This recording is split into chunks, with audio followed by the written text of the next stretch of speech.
I'm retired Battalion Chief Larry Cockman, Chairman of the Greensboro Fire Department History Book Committee. The American Fire Service is rich in tradition and culture. A firefighter's life is filled with many emotional highs and lows. Stories of major fires, national disasters, medical calls, firehouse living, and family life are often verbally shared from one generation to another. Many times these stories are lost forever when a firefighter passes away.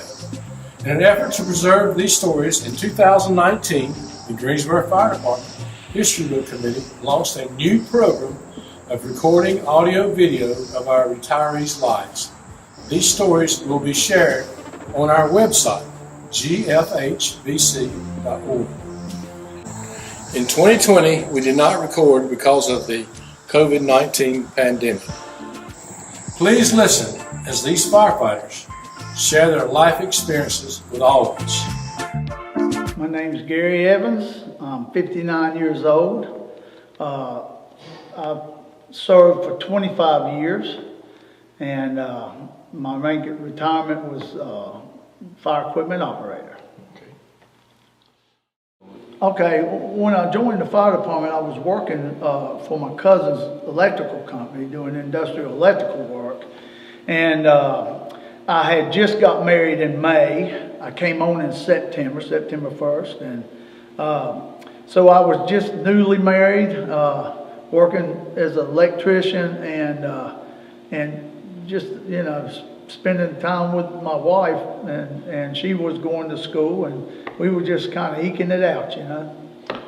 Well, when I got hired, there was a whole lot of applicants, and you went up to the city and got a packet and had to fill out a packet about 1 inch thick, and you handed it back in, and then you had to go, and they called you, and you had to go take a lot of dexterity tests and all that kind of stuff, and then you had to go take the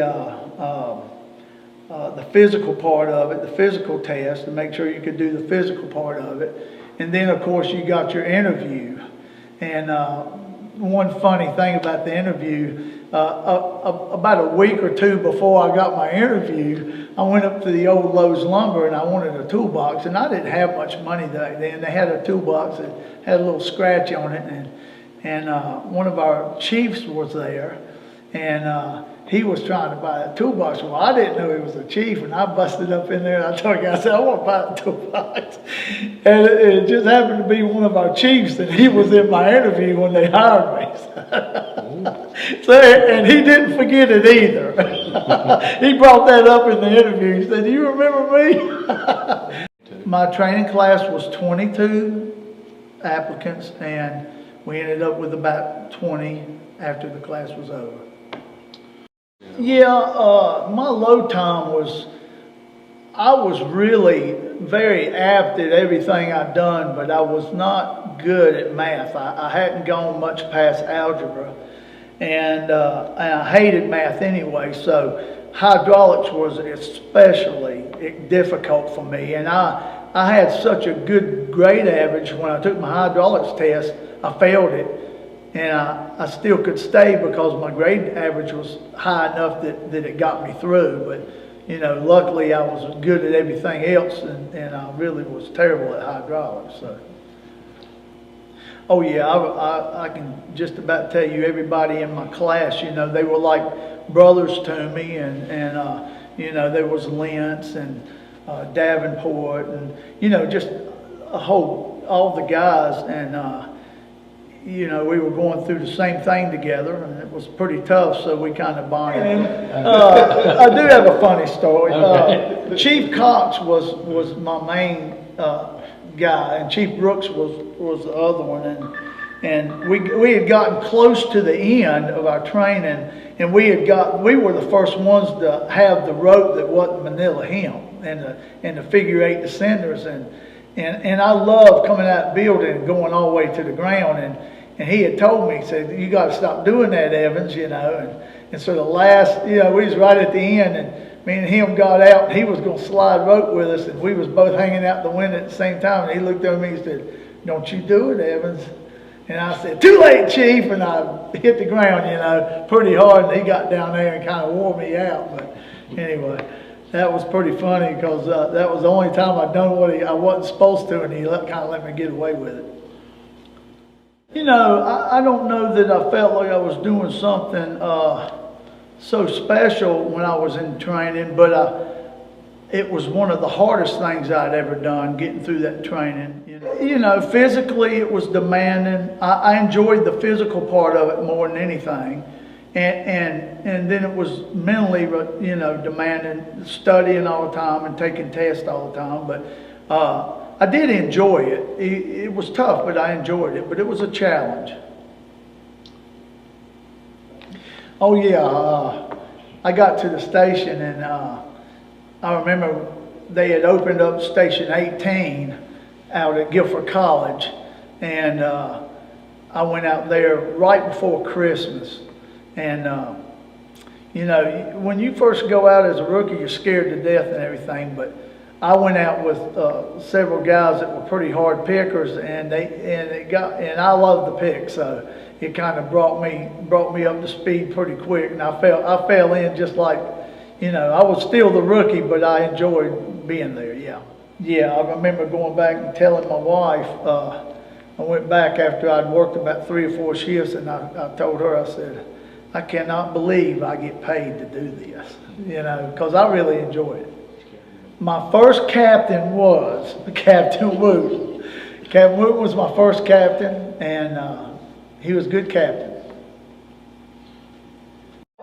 Captain Wooten was a gentle man, and he was a caring man, but he knew how to do his job. And coming on as a rookie, he was, he made you feel like he was part of the company, and he just wasn't a real forceful person. He didn't have to be because he had a good personality, about him.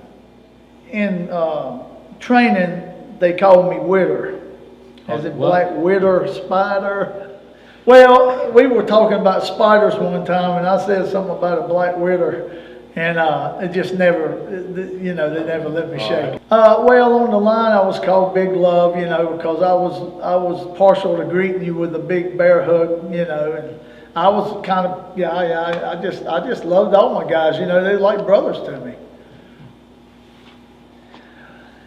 Back when I was working at Station 9 on Friendly, which is not 9 no more, but it was when we was working there, and I had a chief, and you know who he is since it's you, and we were in the kitchen doing a little bit of cleaning up with the dishes, and we got to messing around splashing a little bit, and you were pretty convenient to the 2 gallons of tea that was left in the pitcher beside you, and so you decided just to dump that on old G, and you took off toward that door running as hard as you could, and the only thing I could look around and find was a big bowl of slaw, so I let it fly. By the time you opened the door to go out on the bay floor, it went all over your back and the whole truck.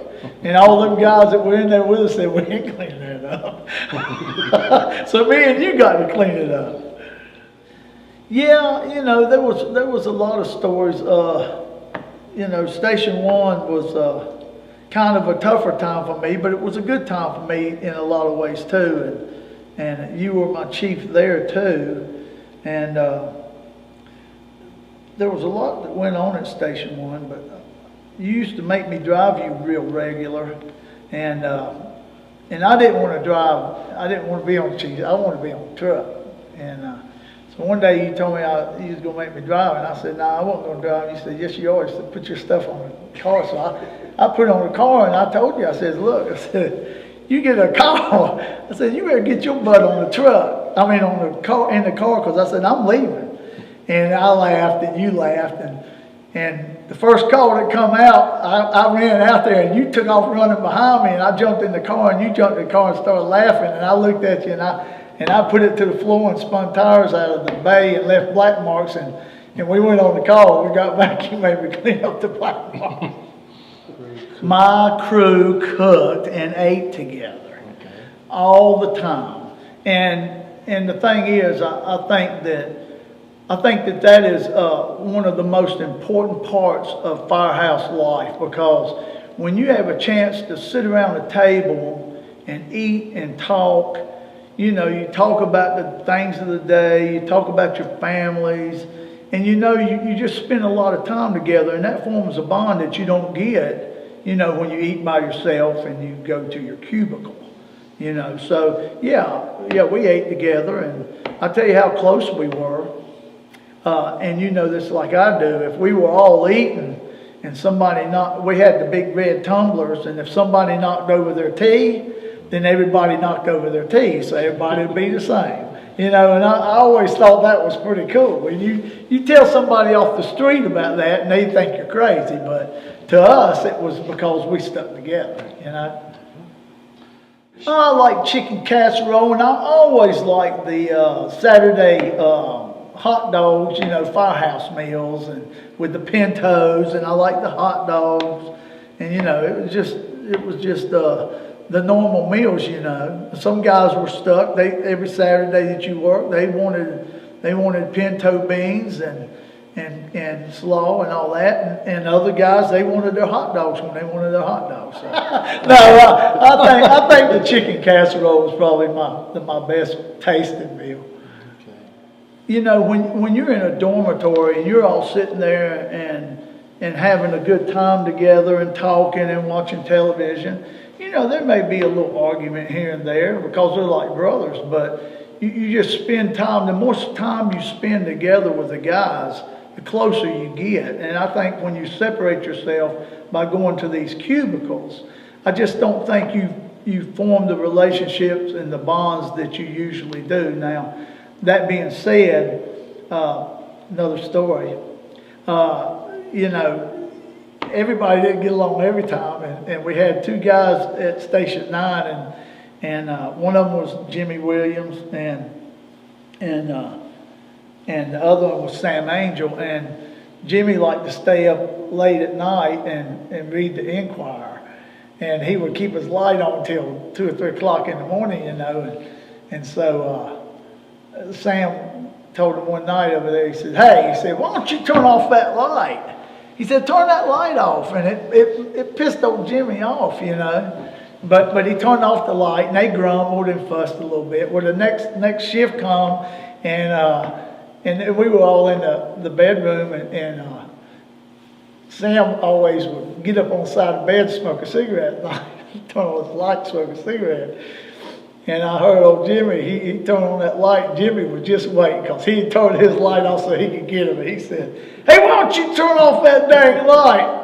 And about that time, I was in the bed about that time, old Sam reached back and grabbed his light, and they would clip them to the headboards, and he slung that light across the room. And what he did, he got about halfway across, and the cord hit its max, and when it came apart, it was just a blue flash of light, lit up the bedroom, you know, and everything got really quiet, and then everybody just busted out laughing, you know. That was just the sense of humor we had, you know. We fussed a little bit. We all loved each other, just like brothers. That's right. Yeah, we did. We brought our families. We had Thanksgiving sometimes and big meals together. Our children hung out there. You know, my children, they were outgoing, and they loved the guys at the fire station, you know. I don't know if they still do that now. I think there's some of the guys that were brought up old school, like Shane Boswell and stuff. Those guys, I know they still do that, but I know there's probably a lot of them that don't. And that's a shame because, you know, my family and my kids, they thoroughly enjoyed coming to the fire station. Matter of fact, every time we got a new rookie, it was like a new puppy. They wanted to come see the rookie, you know. Let's go see the rookie. Well, I think it's important for the active duty firefighters to take a little time and talk to these guys that come in that are retired, because these guys are the guys that paved the way for them. They're the guys that fought fire and done it the old-fashioned way when it was tough, you know. Back when I first come on, guys wasn't wearing air packs. It was, first fire I ever fought, guy standing in the door when he come out, no air pack, smoke billowing out, and him smoking a cigarette. So my thing is, these guys, they were there paving the way, for these younger guys now, and you got to have a respect for your roots. I can't say that I remember my first fire. I remember my first med call, but I don't remember my first fire so much. My first med call was, it was me and Captain Wooten, and Joe Smith was the driver, and Kenny Stanley was the firefighter, and then I was a rookie, and we went to a doctor's house where he had his own little office in his home, in his basement. And he had had a heart attack, and we went, and that was my first med call, my first CPR.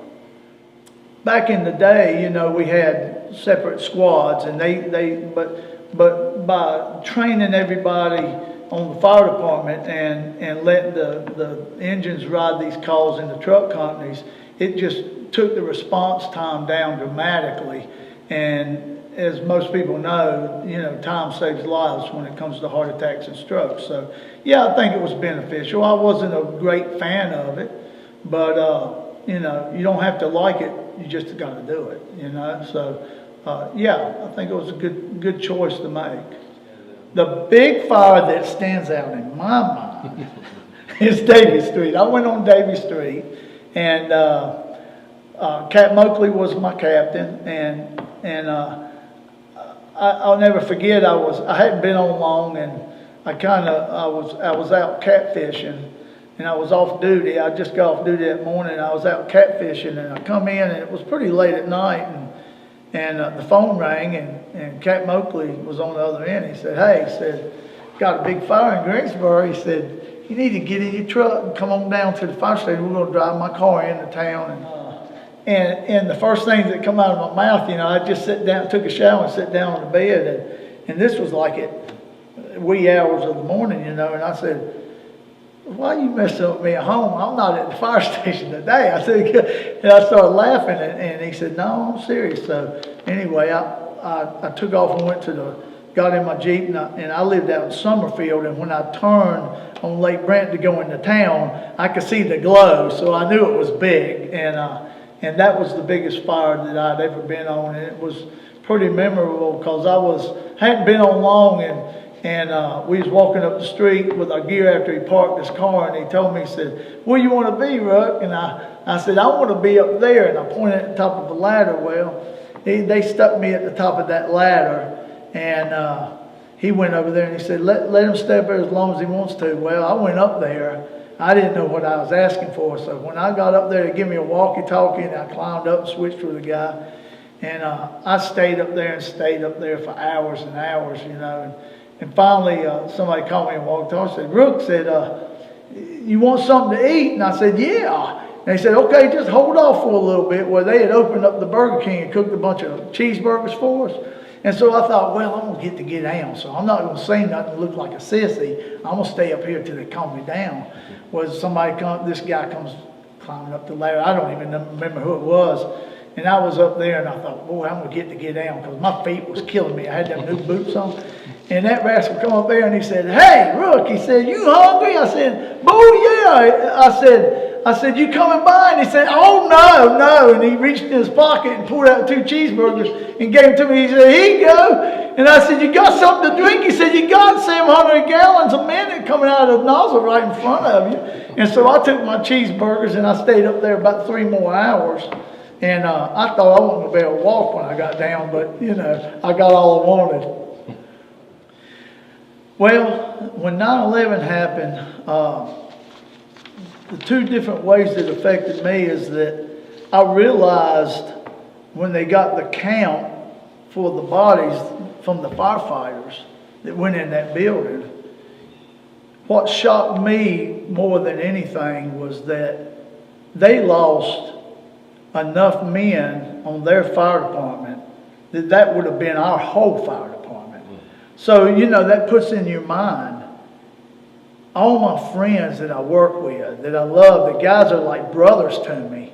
and they would all be dead. I mean, that's what they're going through right now. And then the other thing is, we got so much crap at the fire station, I gained 10 pounds eating all the cookies and cakes they brought. Because everybody wanted to be nice to the firefighters. You know, we're the unsung heroes until something big happens, and then they remember us for a little bit. So, anyway. I looked during my time as a firefighter, the mentors that I looked up to and the guys I looked up to were many, but as a driver, that's what I was. I was a driver. I didn't care about being a captain. I didn't want to be a firefighter. I loved driving a fire truck, and as I said earlier, I wasn't good at hydraulics, so you would have thought I'd have never been a driver, but they sent me to Station 18 with Kenny Stanley, and then Paul Brooks came over, and they were phenomenal. They were so smart, both of them.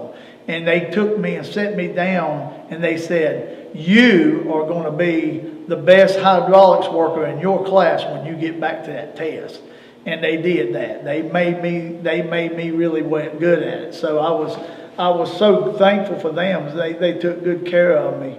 Yeah, I think that the biggest challenges that I faced were when I first got on, I was working at the electrical company with my cousin, and the guy that I worked with was a good friend of mine, and his wife was pregnant, and she had a baby, you know, very close to the time I got on, and I went out to 18, and we went on a SIDS baby call, and I helped with that, and the baby was gone.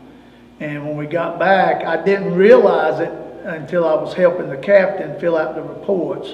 And I looked down and realized that that was my friend's baby. And then the following week, I had to go to the funeral. And it was a tough time, you know. I was young. I didn't know so much about life and death and how to feel about it. And even though the baby was already gone, it still makes you feel a sense of responsibility that even if you were the one that was there, you know, whether it was anything you could do or not. So, yeah, I think one of the other heartbreaking moments was we were at Station 9, and there was a high-speed chase on Market Street, and a policeman followed a car off into the median, and he hit a tree head on. And he was from Stoneville. He was a pretty young cop. And I went into the car with him, and he hit that steering wheel so hard he broke the steering wheel off at the shaft. And it was tough, you know, all his buddies in there asking if he was breathing and all that, and I'm back there holding traction on him, trying to get pulse, and blood all over me, and they had to put me actually back at the chief's car on some plastic because I had blood all over me because everything came over on me, and you know, I just that's a tough time because I felt him take his last breath, and it was tough, you know, and afterwards they wanted me to, you know, they called me the next day about going to seeing somebody, you know, that was going to, you know, decompress you like they used to do sometimes. And I told the chief basically, you know, I had yards to mow. And not only that is that I never took a personal responsibility for something that I couldn't help, you know, and I prayed for that man, and I was sorry to see him go, and it was a tough time for the police department, I think, losing on their own. So one of my proudest moments was the day that I graduated fire school, and you know, that's a big accomplishment for a younger guy, you know, that to go through all that and get through it and know that you've got a career in front of you. You know, coping with the death of a firefighter is it can be a tough thing. You know, it's really according to how much time you spent with them, but in the end, you know, we're all in a brotherhood, and to lose any of them is tough. You know, it's like when you asked me about, you know, my mentors. You know, Graham Fuquay, he was my mentor. He was a fantastic driver. He knew his territory up one side, down the other, and he could drive the bull out of the truck. So I wanted to drive like Graham drove. And you know, Graham passed away not long ago, a couple of years ago, and you know, I still think about him all the time now. Yes, I worked with female firefighters. Edie Bailey, Debbie Butler, and well, you know, I liked them. You know, Edie's a character in herself, so you didn't have to worry about her holding her own or Debbie Butler, either one. And I liked working with them, and you know, I have to say that it was a good experience for me when I worked with them. I never worked with them and didn't like them or resented them. No, my wife is she's a very good wife, and I'll tell you what, I'll give her a lot of credit. You know, I think back then, wives had to be tough to be firefighters' wives, and even now when they get together, they talk about how the young girls have to have their husbands to be off to have babies, you know, and be off for 2 or 3 weeks with them so they can get by. And when my wife had the baby, I hadn't been there long, and I was off the day she had the baby, but the next day I was supposed to go to work, and I went to work, and we took the fire truck up here, and I went to see my wife, you know. So if I had my career to do all over again, I don't think I would have done anything differently. I think that many times in life, you know, God puts you where He wants you for a certain amount of time, and it builds character and it builds faith. And I think that the hard things you go through are the things you're supposed to go through, and the good things you go through are the things you're supposed to go through. And I just don't have no regrets. If you said define a successful firefighter, you know, being more old school, you know, I would say that it's not so much education and school hours and schools you go to. It is how you relate to the guys you work with and how you can do your job and how tough you are doing that job and how strong you are in the things that you do and your skills, because when it comes down to it, school don't get you in a house that's burning and out with a kid. The school don't get you in an ambulance doing CPR for 45 minutes on the way to the emergency room so you can save somebody's life. That just takes a lot of, that takes skill, and it takes a tough person. And I think that you know, a lot of the guys come from a background from the mills and stuff that made them that kind of people, and I think they were very valuable, even though they didn't have a lot of school.